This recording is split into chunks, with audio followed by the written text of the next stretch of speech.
Hello everyone and welcome to a new IP training session. Today we're going to focus on changes in China's IP legislation and implications for European SMEs. My name is Alessandra Capriglia and I am project manager of the China IP SME Helpdesk. Before we start, I would like you to get a bit familiar with the webinar interaction tool. As you can see, there is a little questions box. Do feel free to write down all your questions throughout the webinar, and we will address hopefully all of them during the Q&A session after the presentation of our IP expert. So the China IP SME Helpdesk in a nutshell is a European Union funded project. We provide free advisory services to European SMEs. So we provide free initial advice on IP protection and enforcement when doing business in China. We cover not only mainland China, but also Hong Kong, Macau, and Taiwan, each of these jurisdictions having a different regulatory system. Since 2008, we have helped over 100,000 SMEs based not only in the European Union, but also in neighboring countries that are potentially new future member states such as Serbia, Bosnia and Herzegovina, North Macedonia, and so on.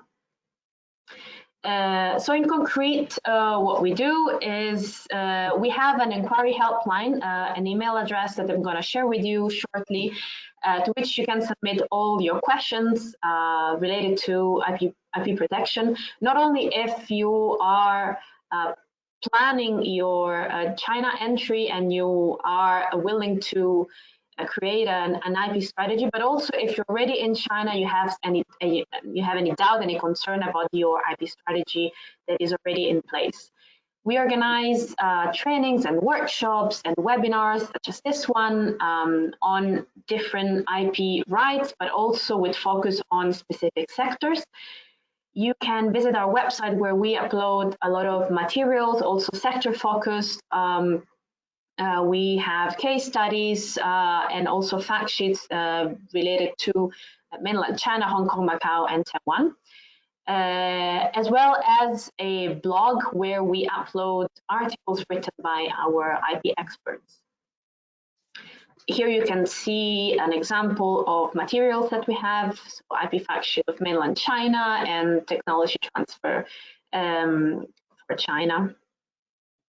The China IP SME Helpdesk is part of this big family of the international IP SME Helpdesks under the umbrella of the European Commission. We all offer the same services but covering different regions such as Latin America, Africa, India, Southeast Asia, and the European region as well. Welcome to visit the website to get all the relevant contact information. Welcome to follow us on social media where we upload the latest materials and where we promote our upcoming events. And most of our webinars are also uploaded on YouTube. So this is the inquiry helpline address. Feel free to note it down. Again, you can contact us anytime and we will provide free and confidential first-line advice within 3 working days. Okay, today I'm joined by Gwenn Sonck, Executive Director of Flanders-China Chamber of Commerce and EU-China Business Association, and by our IP expert, Thomas Pattloch, who is going to run the training. I am going to give the floor now to Gwenn, who's going to introduce to us the Chamber of Commerce and the association. Gwenn, now the floor is yours. Thank you very much, Alessandra. So, ladies and gentlemen, good morning. Also on behalf of the Flanders-China Chamber of Commerce and the EU-China Business Association, I would like to warmly welcome you to our 9th joint webinar with the China IP SME Helpdesk. As a chamber, we attach a lot of importance on IP, and we think that companies doing business with China should also have an IP strategy included in their China business plan. Doing business with China is not easy these times. The biggest problems for companies doing business with China right now is China's dynamic zero-COVID policy. But we have to say that in that field, a step forward has been taken as the Chinese government reduced the quarantine period to 7 days plus 3 days at home, and also flights are increasing. Besides that, the geopolitical situation, the invasion of Russia and Ukraine also causes disruptions in the supply chain, rising costs in transportation and energy, and so on. But despite these difficulties, we need to persist. China remains an important market for our businesses and cannot be ignored. As many of us know, China's market offers long-term opportunities for our companies. China has already become a leader in innovation in several areas, such as the internet industry and artificial intelligence. According to the World Intellectual Property Organization, China ranks 12th in the Global Innovation Index of 2021, which is up 2 places compared with 2020. In 2020, China overtook the United States as the world's top filer of international patents, which is a key measure of innovation. In the past decade, China has filed more than 400,000 patents in the area of artificial intelligence, accounting for 75% of the global total and thus ranking first in the world. Innovation is also one of the reasons why European companies want to be in China. They say it is crucial to do the innovation where the applications are, and for our companies, that's in China. They cannot allow not to be close to their customer, and because of that, delay the introduction of new innovative products. Technology is moving so fast that it's important to cut any dead time in development track. That's one of the key advantages of also doing R&D in China, being close to the customer and a high growth market and very fast in action. Before ending, let me say a few words about the role of the EU-China Business Association and the Flanders-China Chamber of Commerce. The EU-CBA, the EU-China Business Association, is the association of bilateral China business associations in Europe. Today we have 20 member associations, and represent more than 25,000 European and Chinese companies. In normal non-COVID times, we receive high-level Chinese delegations and introduce them to our member companies, and we also organize high-level meetings between European and Chinese authorities. I would also like to announce that we are very honored to be an official partner of Phase 4 of the EU SME Center in Beijing, which has started 1st of July 2022. The EU SME Center in Beijing is a European Union initiative that provides a comprehensive range of hands-on support services to SMEs, getting them ready to do business in China. Their team of experts provides advice and support in 4 areas: business development, law, standards and conformity, and HR. From first-line advice to in-depth technical solutions, we offer services through knowledge, advice, training, and advocacy. We will keep you also updated on those activities. And coming now to the Flanders-China Chamber of Commerce, which is a leading member of the EU-CBA. Our chamber was founded by the largest investor from Belgium in China, such as Bekaert, Barco, Umicore, and so on. Our aim is to help Belgian companies expand in China and to assist Chinese companies expand in Europe and in Belgium. We provide a weekly China business newsletter to keep you up to date on China's economy and trade. We organize webinars on how to do business in China and give expert advice. I would like to end here and would also like to mention that we are at your disposal if you like to have a talk online on how we can further assist you in developing your business with China. Thank you. Thank you very much, Gwenn. Now, I am very happy to give the floor to Thomas Pattloch, our IP expert. Thomas, I'm going to give you the right to share your screen. And I invite everyone to write down all your questions in the question box. We'll be very happy to respond to any question in the Q&A session. Thank you very much and enjoy the presentation. Thanks, Thomas. The floor is yours. Thank you, Alessandra. Thank you, Gwenn, for the great introduction. Just a question, can you see my screen now? Technical glitches do happen. I do see your screen. Wonderful, good. Then I have prepared a bit of more slides, which I'm happy to later on have shared under the policy of the IPI SME Helpdesk.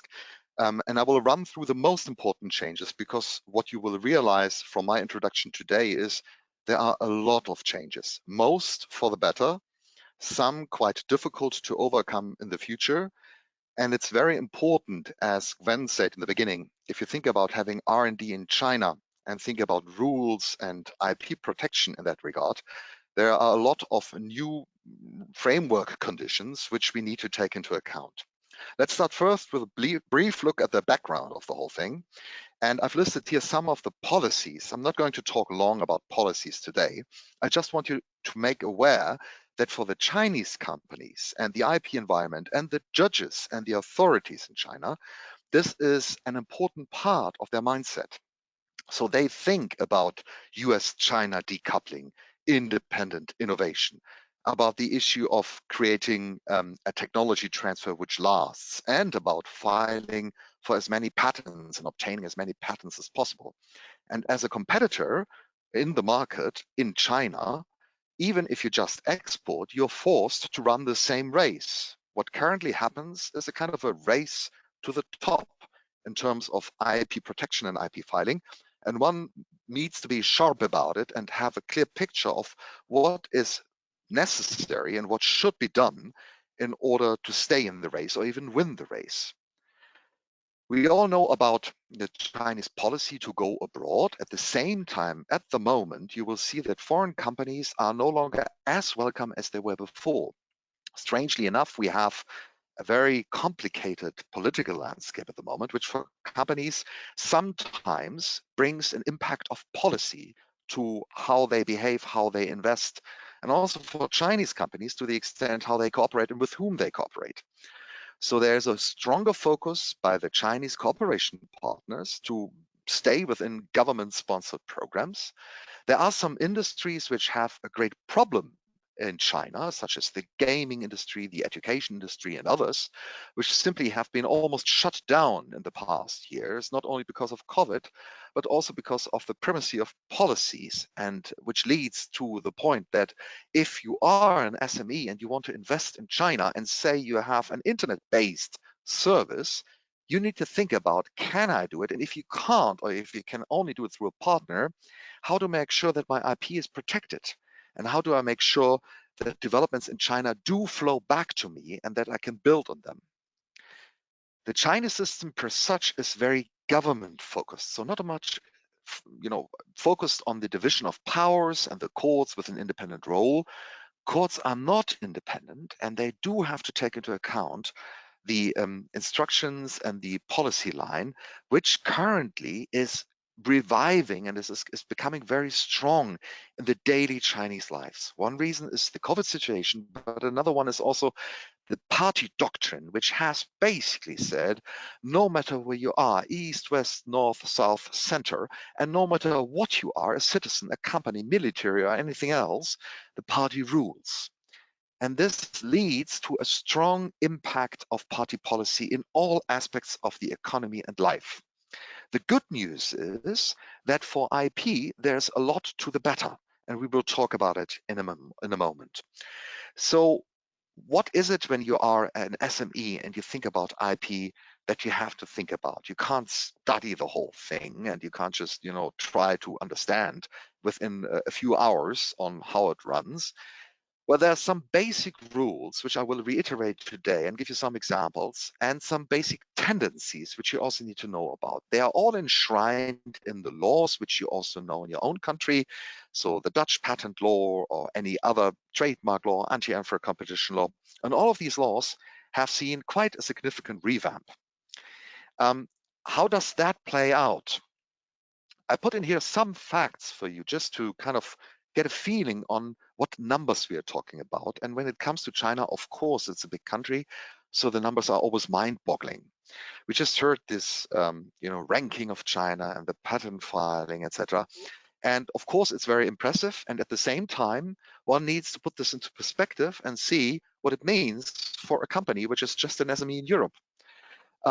For one, you need to know that filings are abundant and they continue to be very intense. So people do file, Chinese companies do file. And this means that you also need to protect your own name, your own technology, your own copyright, if you intend to be really active in the market. And if you don't, you need to monitor and make sure that you don't encounter surprises later on coming out of China. What I put here in terms of number is to show you that there are a lot of attempts underway to deal with irregular behavior. So the bad faith trademark filing, the bad faith patent filing for utility models, the question of how to utilize IP. So China is probably the country in the world which has the biggest market for pledging and for obtaining credits and bank support through pledging IP rights. And this is mirrored in, if you look at the application numbers, as I said before. So people create IP to use it, to utilize. And as you see here, now the numbers have gone down a bit, but it's a staggering number. These numbers, application numbers, are per year. So 9 million applications per year. In the EU IPO, or in the offices around our countries, you'll have a couple of 100,000 only. So there's a lot of IP being created and it crowds the space. You have a problem in basically, finding your own trademark and securing it. This is also true for patents, we'll see in a second. And it's also true when you look at the term of conflicts. I've put in here a kind of a first graphic, which is just trying to give you a feeling of how much of the enforcement done by administrative authorities in China relates to foreigners and how much relates increasingly to domestic companies. And there you see, while statistics are now basically no longer published, you see that there was a spike in 2011 when there was a hot conflict with the US, and later on, the government increasingly decided to say, hey, we need to protect IP, but actually we want companies to do that. And we don't want government to bear the burden to have all the conflicts. We want each company to pay the money itself, and we want the companies to do their job. Which means that while there is an active enforcement system in China by administrative authorities, there's a lot of filings and there's increasingly a lot of lawsuits, which is reflected in the court numbers, in the court case numbers. This is a very high number. Just to explain to you, if you look at patent disputes in Europe, say you take the Netherlands, France, and Germany, the country with the most cases each year in patent disputes is Germany, with around 1,000, 1,200 cases. And the Netherlands has a couple of hundreds, and Paris is probably less than 100 a year. And here you have 525,000 disputes. So the truth is, you need to be prepared for having a dispute if you're really active in the market. Or if you don't want to have a dispute, you need to be smart about it and take the right actions. I've given here some more statistics on how they differentiate between trademark disputes, copyright disputes, and patents, but it's still, the number is very high. Even though the country is big and there are lots of companies, you need to be aware of the fact that Chinese do litigate. So what changes have been in the law which are good news for the SMEs? Well, first of all, one has to say that litigating and enforcing a patent is actually quite well. It's actually quite well to do. It's easier than many countries we are litigating as well. The Dutch courts, for example, are very good at handling patent disputes. They have a high standard. But if you go to other countries in Europe, you'll find that costs are higher, that it's quite complicated, etc., and that winning is also hard. In China nowadays, you see that a lot of patents are filed, and a lot of them are also enforced, about 30,000 patent disputes each year. And you will see that actually foreigners have a good win rate, above 70, 80%. So enforcing a patent is possible. The process is quite, I'd say there are lots of details to talk about, but it's quite straightforward. You basically have two instances. In two instances, everything is discussed. And similar to the German system, which heavily influenced the patent law in the beginning of the Chinese IP law evolvement, you have a separation between invalidation and infringement, which can lead to very fast infringement proceedings and somewhat slower invalidity proceedings, and which opens up a lot of strategy questions. But in essence, it means you have a quite functioning system, 2 instances with a 3rd instance on top of that, with a specialized court, with judges who do know what they're talking about. You'll have to work well and you have to prepare well for the proceedings, and which now have a lot of new tools, which we'll see in a minute, which make the proceedings also interesting in terms of doing something. There's an IP chamber now at the SPC, I think, just for you to know.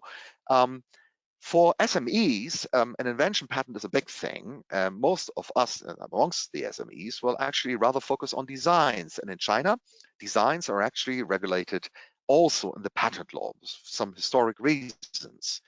And the review of the patent law has brought really great improvements to the whole thing, because now you can also file for partial designs. So say you have a toothbrush.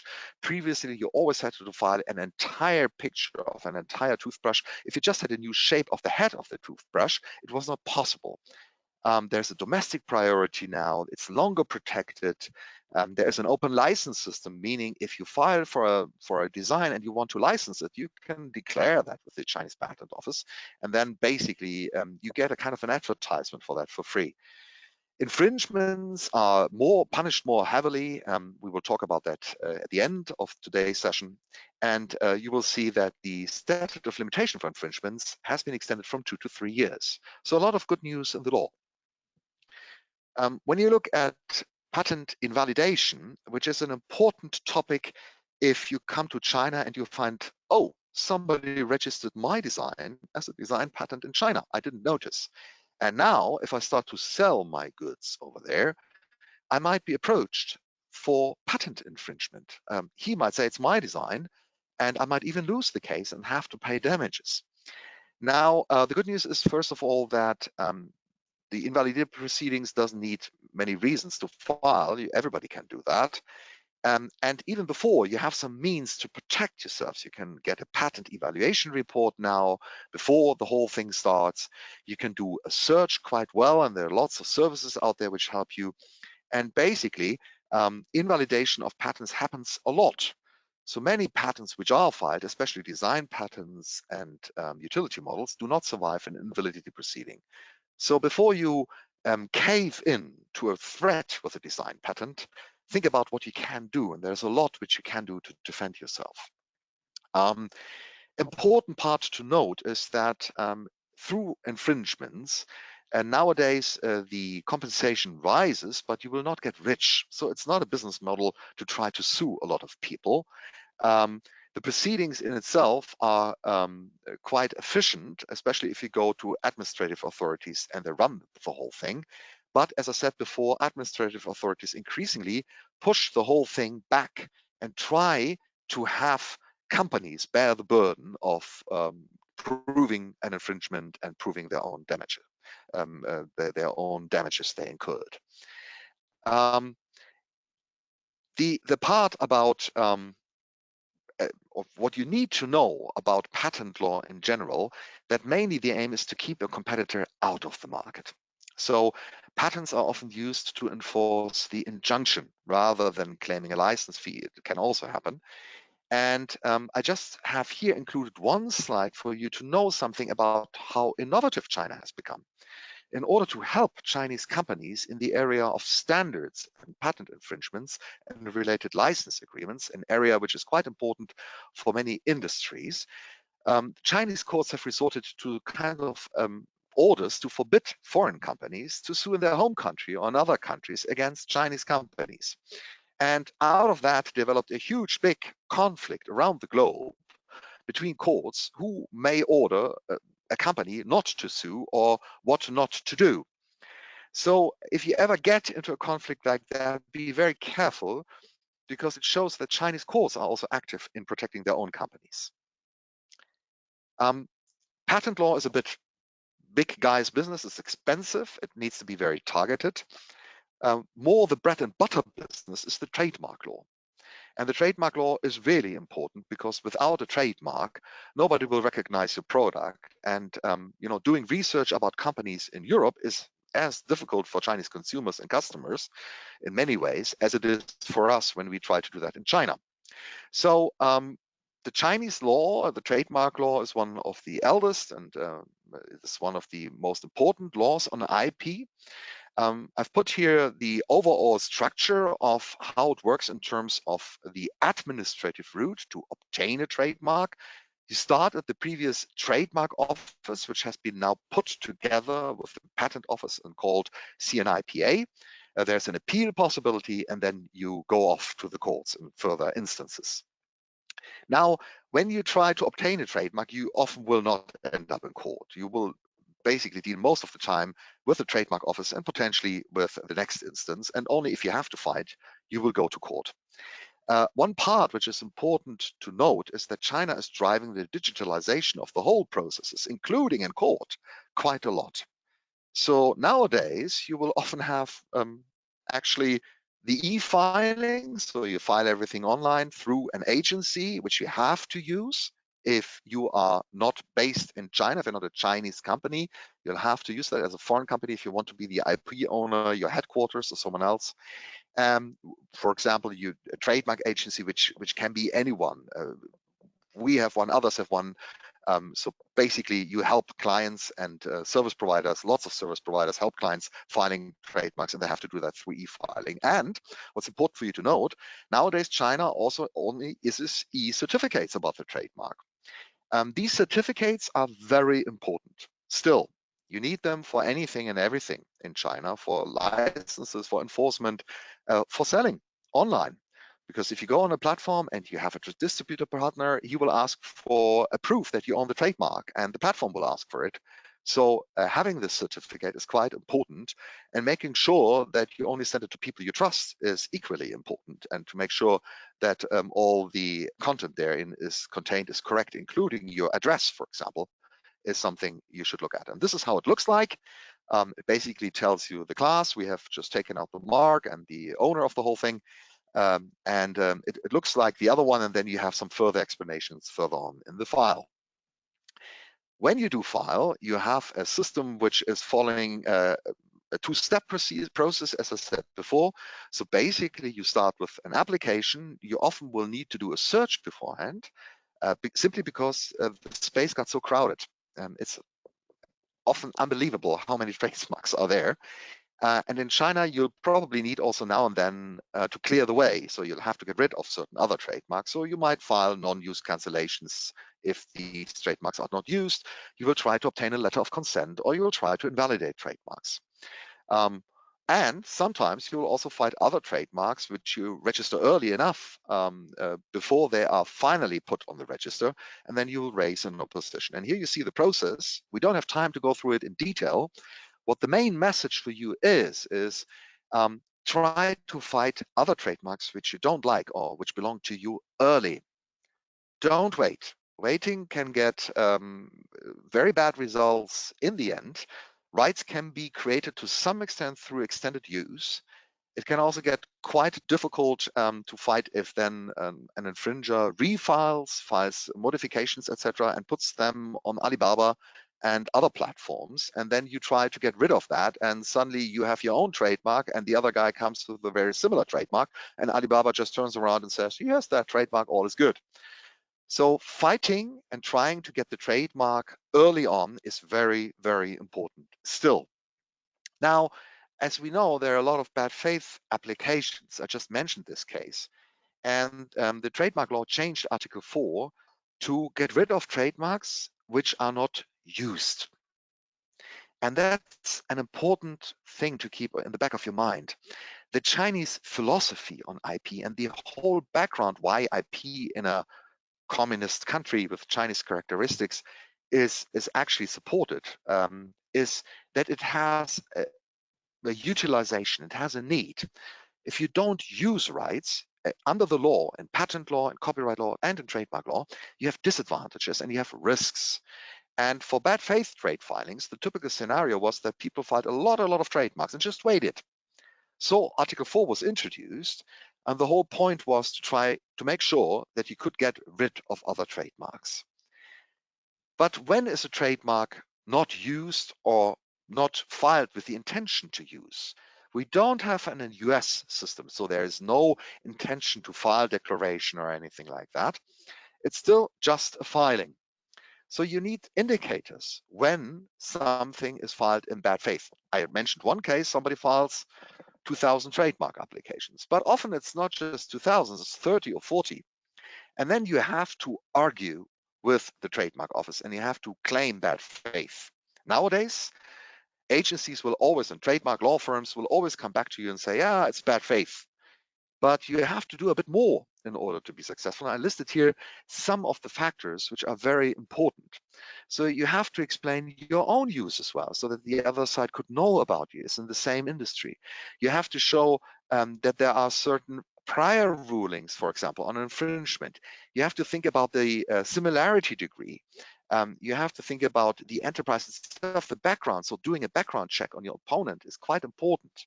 It's not so expensive, but it can later on save a lot of money if you just stumble in, claim bad faith and say the authorities will take care of that. They don't, simply because they have too many cases.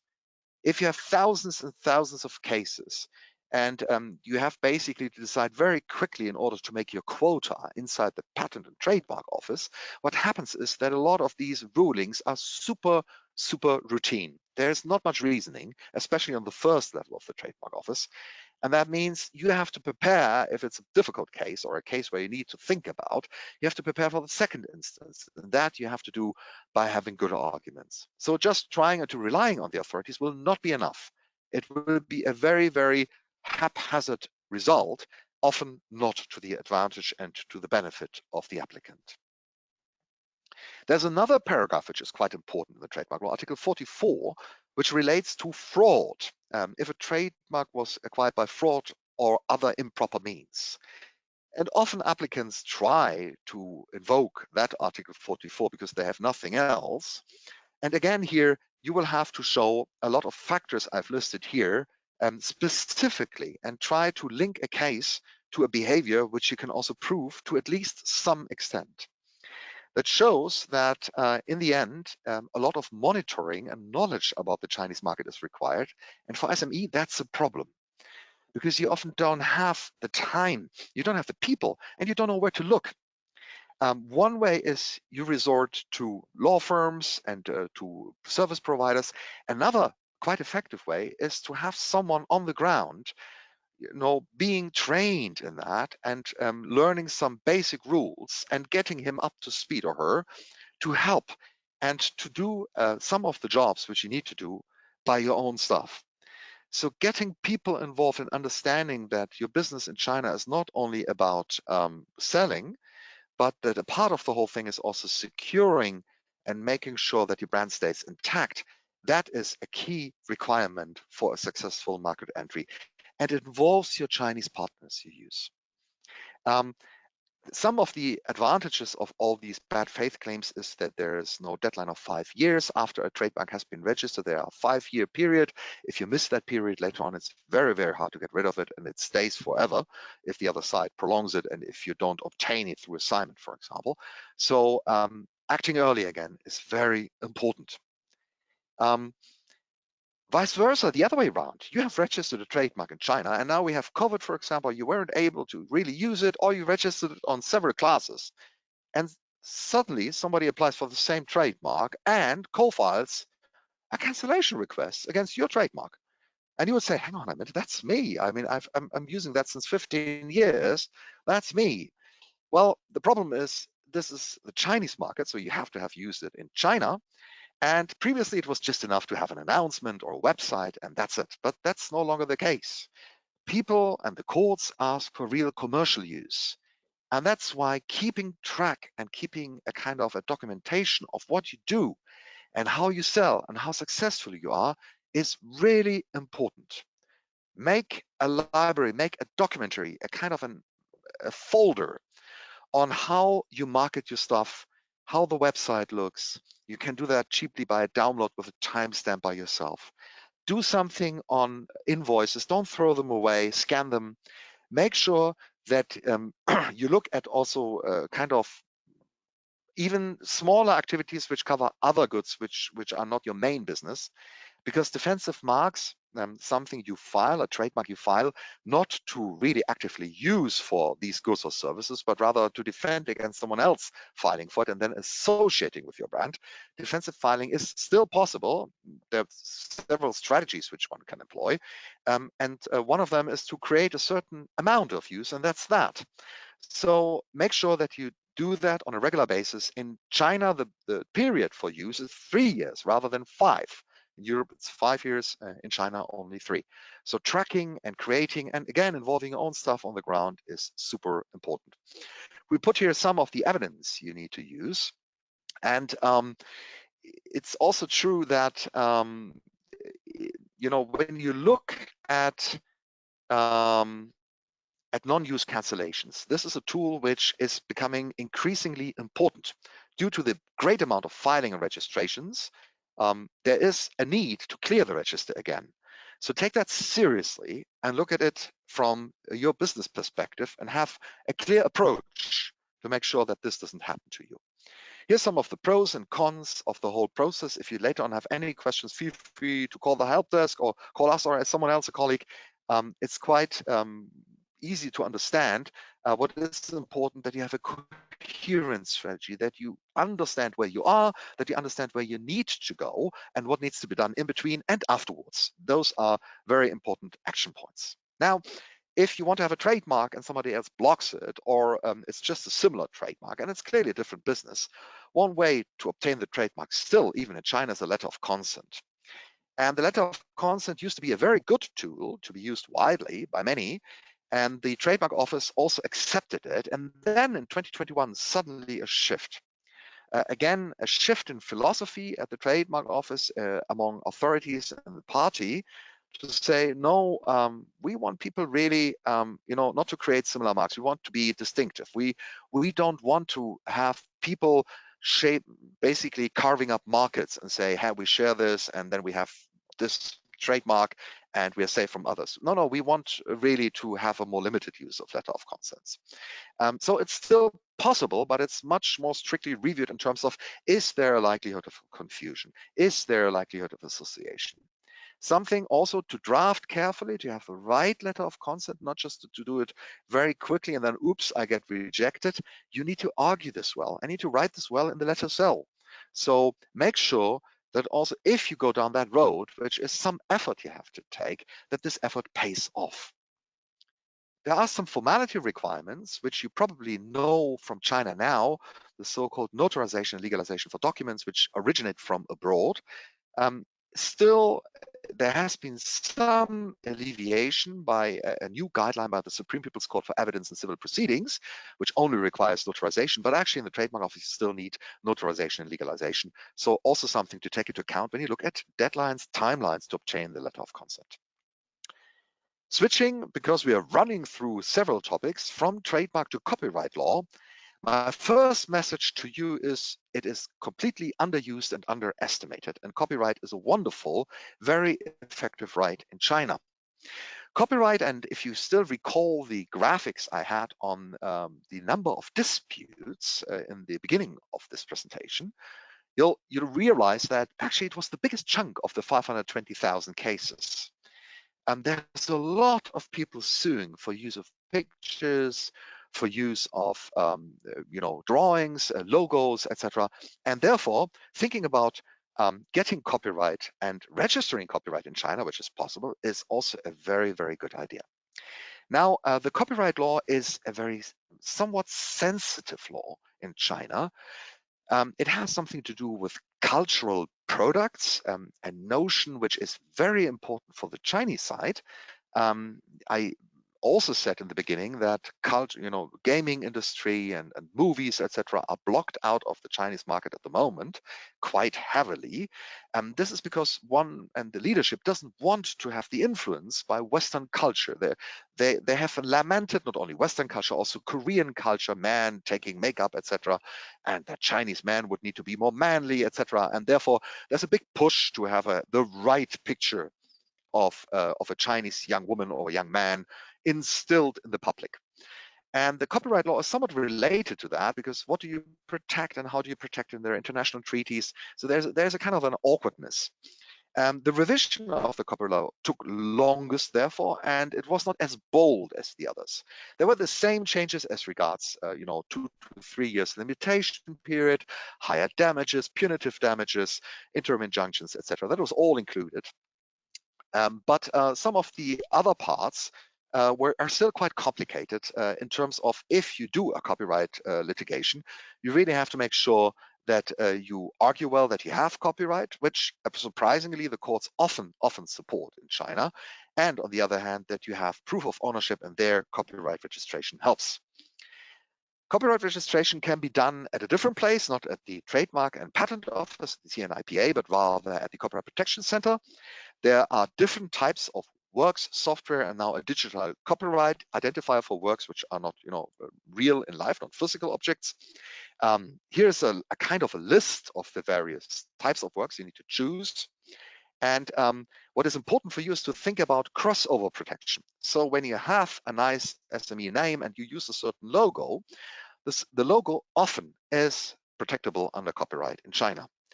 Registering that then as a copyright work enables you to raise opposition against any other trademark, not only in your own line of business, which is filed in China by a third party. So having that registration, which by the way is also quite cheap, makes it really a very, very good tool to fight off Me Too competitors and free riders. And you need to think about how you do that best. There's also some strategy involved to do it cleverly and in a way that you can prove easily infringement, and that you can also prevent other trademarks or other copyrights not to come into existence, or to at least be able to prevent them from being used. But it is a tool I'd urge you to think about. It's something which is very, very useful. And another advantage is if you register your copyright, which by the way, the Chinese do. Now the Chinese register like wild. It has exploded, the whole thing.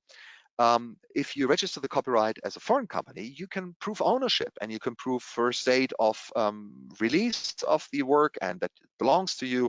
And that in itself is a great help if you are in any type of proceeding, and if you go on e-commerce platforms complaining to Alibaba, Taobao, or whoever that there's an infringement of your rights and that this should be stopped. So be smart about it, get as many certificates and as many proof of your own rights as possible, and it will make your life later on in the daily life much easier. It will also make your life with your distributor partner and with other parties you use in terms of your business much, much easier. In this part now, we're covering very briefly, just for you to understand what's happening, some of the new guidelines for enforcement, because they embody a shift of the Chinese mindset in terms of granting protection to IP. In 2017, the party, not the government, the party made a very important joint document with the State Council and said, we need to do more about IP because we want to be innovative. Like Gwenn said in the beginning, we want to be a hub, a tech super state. We want to drive that, and we need IP for that. And in order to have that, we also need to protect it, and therefore our courts need to be more efficient. And that's why we introduce a whole lot of new tools, and we beef up the game. And they have done that, and therefore now enforcement in China and courts is getting quite interesting. This is the document I'm referring to, and lots of other further analysis and opinions. I just listed that here in case you're interested. You should take from our presentation today with you home that there is a change, a game changer, which can be positive if you play the system right. Now, one of the things which are always difficult in China are evidence. If you need to prove that not only you own the right, but that also the other side infringed and that you have damages, you start to realize that this is very difficult. It's difficult in our courts, in the Netherlands, in France, and Germany, but it's also difficult in China. And therefore, there's a lot of work involved, which sometimes is impossible. There's a counterfeiter, but he doesn't have a registered business. He's just in the workshop. He's using third parties for distributing. He's putting the trademark on the last moment, etc., etc. And for that, there has been now a lot of improvements in terms of interim injunctions, which can be introduced, evidence preservation. You can ask the court to help you, and in many cases nowadays, the case numbers go up. you can if you have done the right work beforehand. Just to remember that and not to forget.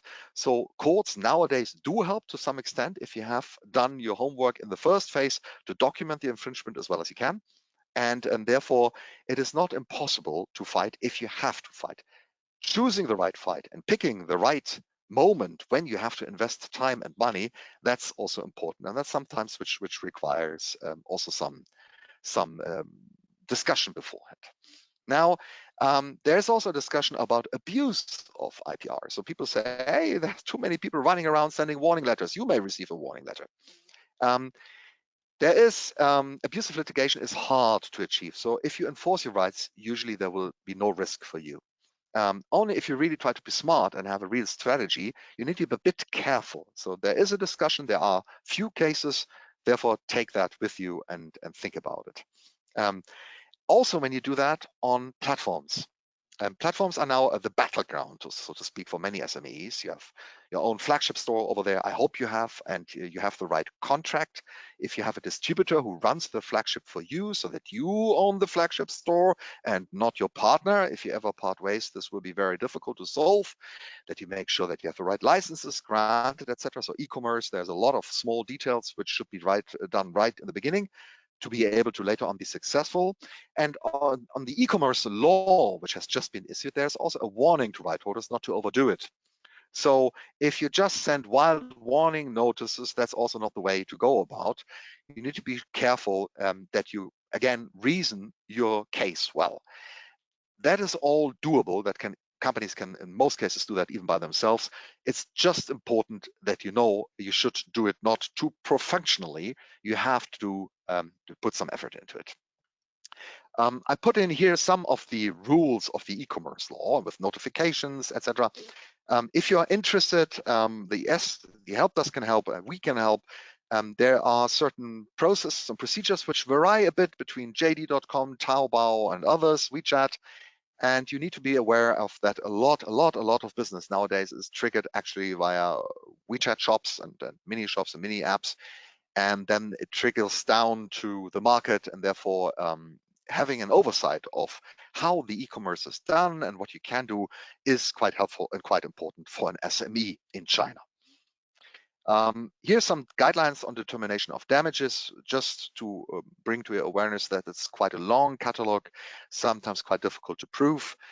What you can do, and what is quite worthwhile, is always look at the sales number of an infringer, download these pictures where somebody claims he has sold 900 pieces or such at a price of XYZ. I have a case here now at the end, which will show you that this is very, very useful. We talked about a pre-trial interlocution, act preservation, evidence preservation. Those are all things you can do now. If you're more interested in more detail to that, let me know. Now, for you to understand is that choosing a fight is always something one needs to be very smart about. Fighting costs time and energy. Therefore, what I advise, especially smaller companies, always to do is to have the right view on how you want to do your business, have the right filings for trademarks. Sometimes you have to do a bit more adjustment to that, some maybe even copyright and design patents. And then you have to kind of monitor and do the right thing and set up with your distributors. And that's something which is a kind of a one process, one roadmap. If you do well, you don't end up in having to fight in most cases. And now for the conclusion of my talk, I'll have some cases which have each a special point I would like you to notice. Some of the cases, especially this one, go back a bit longer, but they were litigated for a long time. So actually the Michael Jordan case litigated, I think, for 10 years or so. That was really a long time. And this case, Michael Jordan, is about a Chinese name. You must know that in China, given the lockdown, given the cultural closure of the country, there are effects of that which are also on the commercial side. You might notice that suddenly you have fewer counterparts who speak very well English. You might notice that suddenly you get more and more business partners who have difficulties in understanding how you run your business. And that is already, we feel that already now. It will get stronger if that process and this whole trend continues. And that means the Chinese name, the Chinese trademark becomes more important. There's also this concept of dual circulation. This is a kind of a concept where you have a separation between the Eastern and the Western market. The Shuangxinhuan is a kind of isolationism. It's basically not global trade, but it also leads to a kind of regionalization. So right now, the topic for many companies is region to region, how to localize R&D. R&D, for example, you have to localize simply because now you have new data law, which not only covers personal data, but also other data, which you can't now easily export back. So if you have technology, knowledge, know-how, you want to send it back to the Netherlands, it gets more difficult. And the same with the trademarks here. And the trademarks, you have simply more and more an importance of also having a Chinese language trademark. And for that, I advise to also have a use case, to use it somehow in China, keep the evidence, and to fight. Because you would be amazed how many people are successful in taking away products from you just because they use your Chinese language name. It's a real risk. And therefore, Michael Jordan did that, fought hard, and in the end, he succeeded, but the hurdles are high. You really need to show that the public identifies this particular Chinese name with you. Better you register and don't register the pinyin, because that's also a mistake often that people do. They register the pinyin. The pinyin is a kind of a crutch, but in all cases, it can't be really used well as a trademark. It's the last piece. It's a kind of a nice to have, not a must have to have. Another point apart from the Chinese name is also the point of the company name. The company name is something different from a trademark. The trademark indicates the origin of the goods. The company name indicates who is the owner of the company, who holds the company, the entity behind. And in this case, it was the BBC, was a typical case that somebody used it to promote English language courses. And then they said, we are this, and then say basically pushed out this whole service. And that happens quite often. And it's quite difficult to protect a company name if it's not also a registered trademark. BBC was lucky because they broadcast throughout the country, etc. Are used to do that. It's something which was strong enough to prevail.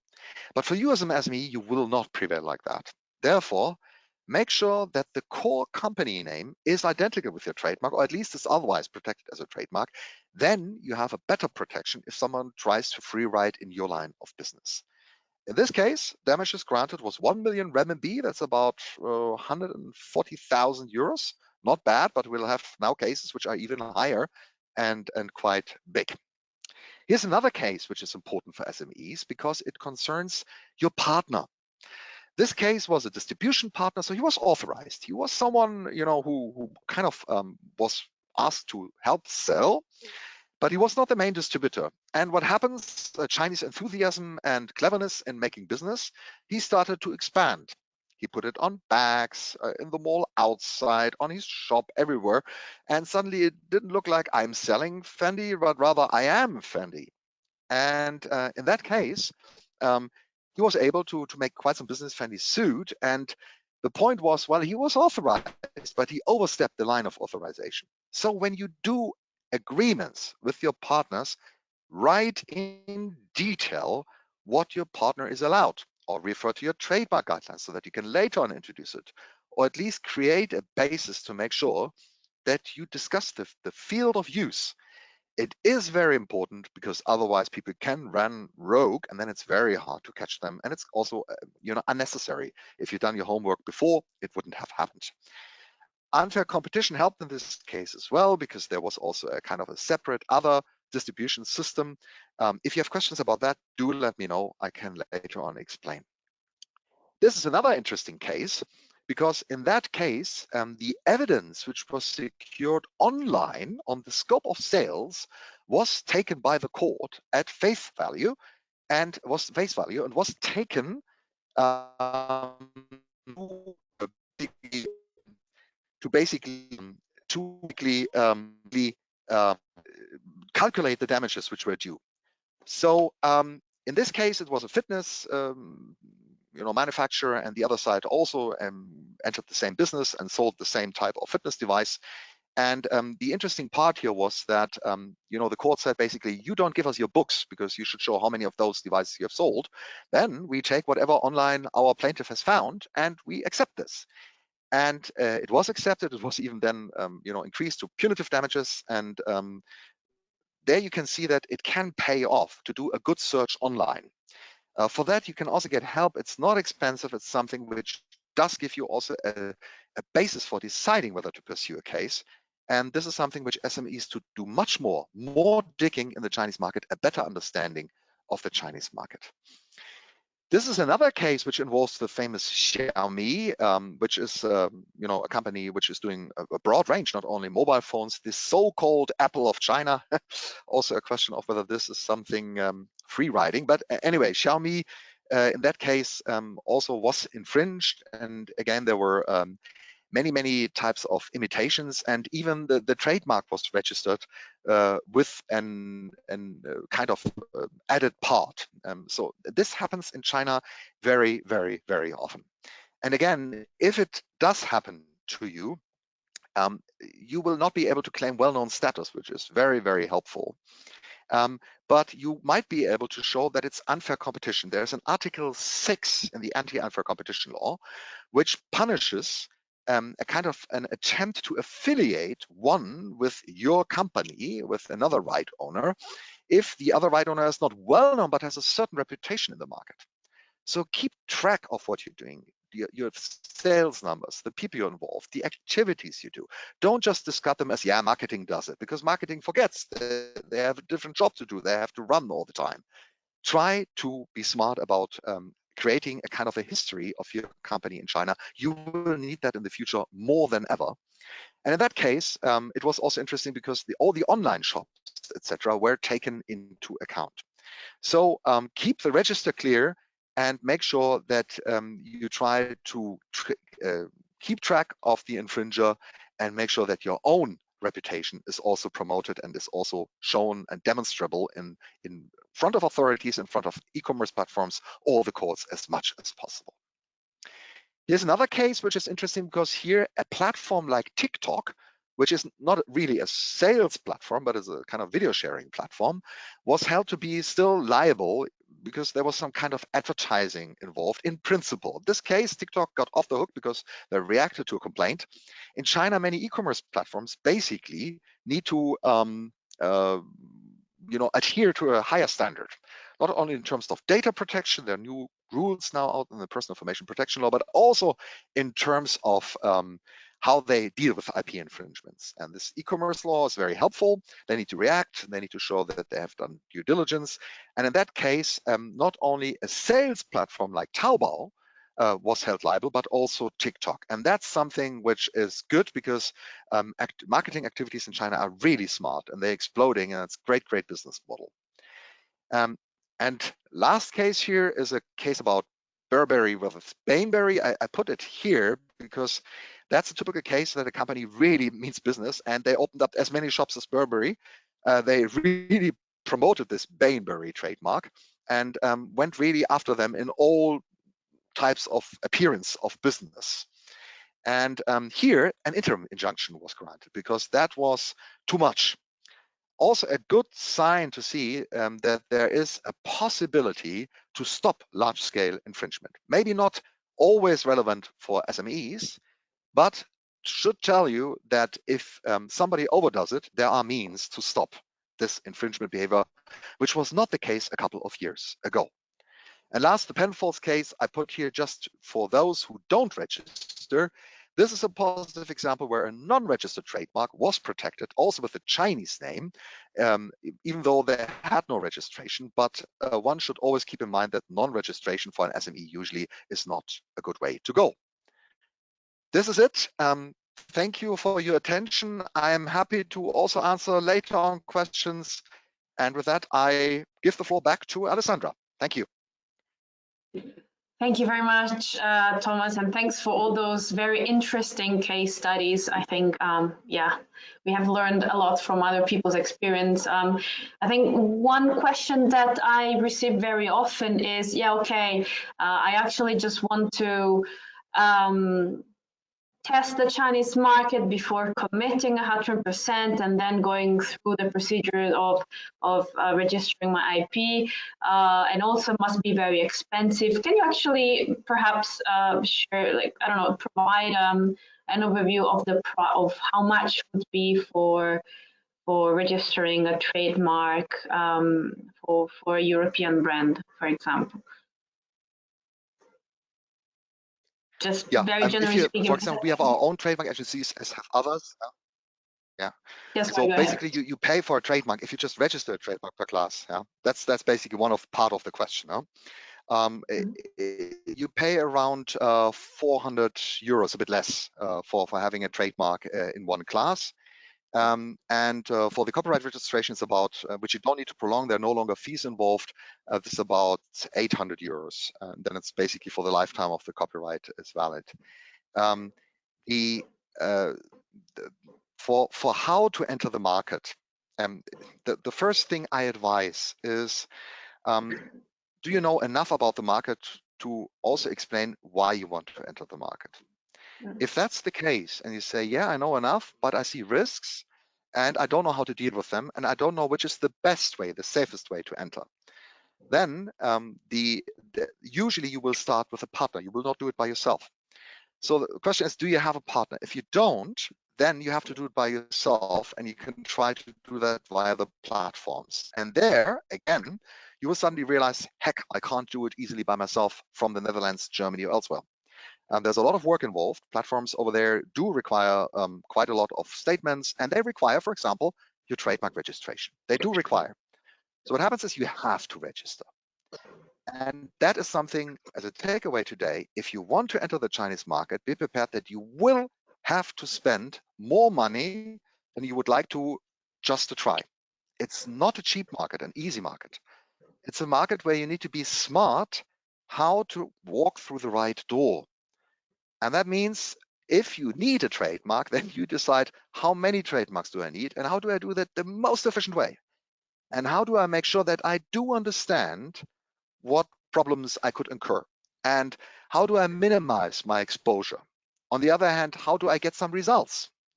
And the best balance for these questions, in my experience, we also work a lot with smaller companies, is really to have a very, very clear-cut approach to say, okay, this is how I do it. This is how I start.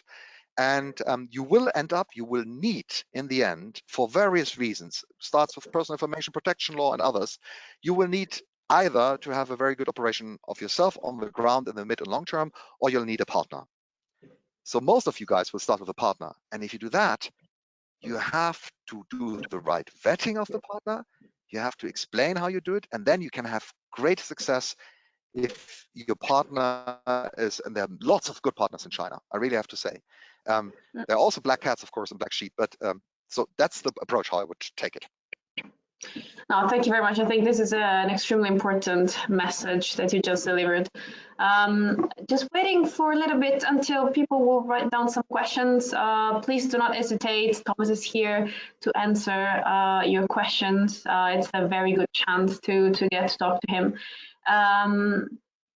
One thing that I also I hear from a lot of companies, unfortunately, is say, okay, even if I register my trademark and then I see infringements, like some other Chinese company copies me, is it really possible to win in court, or is there some sort of protectionism? And even if I register my trademark, the procedure is so complicated that it's all a waste of money.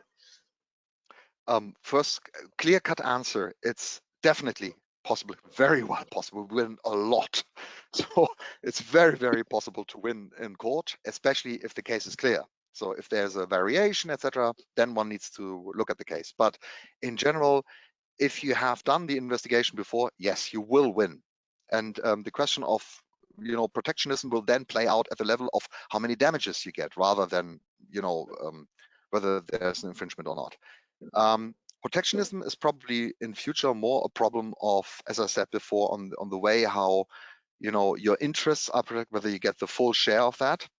The procedure is as complicated as it is in the Netherlands or Germany. There are certain steps you need to do, and once you do them, you can then initiate, and it will go its own course.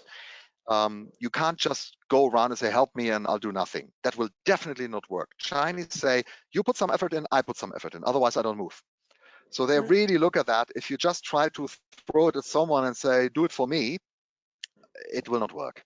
It was just think about it. If you really, enforcement means you have a conflict. Nobody wants to have conflicts, but sometimes you have to have one. And if you have to have one, well, you need to deal with it properly.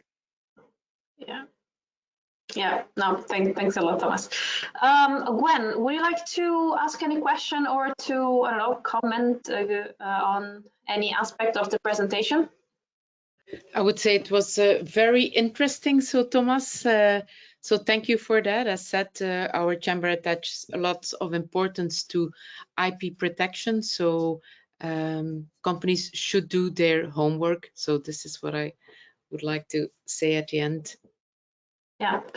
Okay. I see there are no questions. Unfortunately, we're all in the summer mood, most probably. But yes, do not hesitate to contact us through the question at china-helpdesk.eu helpline address. We'll be very happy to follow up with you. If Thomas agrees, we will share the slides with everybody, and we will also upload a recording of the training on our YouTube channel. And yes, so thank you very much, Thomas and Gwenn, for today. It was extremely interesting. I wish you all a good day, and until next time. Thank you. Thank you, guys. Bye-bye. Bye-bye. Bye-bye.